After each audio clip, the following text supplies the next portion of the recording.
நான் video editor work பண்றேன். மாசம் 30,000 சம்பளம். நான் இங்க ரூம் எடுத்தங்கிறேன். ரூம் வாடகை 4,000, மீதி 3,000 தான் செலவு. 22,000 நான் கடன் மட்டுமே கட்டுறேன். கிட்டத்தட்ட ஒரு 2 வருஷத்துக்கு மேல வீட்டுல 4 பேருமே உட்கார்ந்து சாப்பிட்டது ரொம்ப இதாச்சு. யாரு வாங்கினது இந்த கடன்? அப்பா திருப்பூர்ல பனியன் பிசினஸ். 2 மாசத்துக்கு முன்னாடி பிரைவேட் பேங்க்ல வீடு அடமானம் வச்சு அவன் 3 மாசம் கட்டல.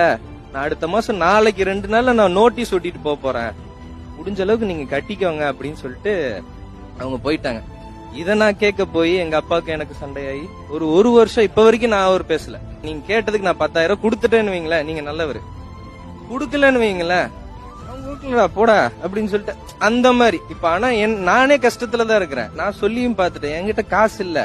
நானே 3,000 ரூபாய் தான் சென்னையில வச்சு செலவுக்கு வச்சிருக்கிறேன். நீங்க இங்க வந்து என்கிட்ட ஒரு 10,000 வேணும் 5,000 வேணும்னா நான் எங்க போறேன்னா, நான் நீ ஃப்ரெண்டு கிட்ட வாங்கி கொடு.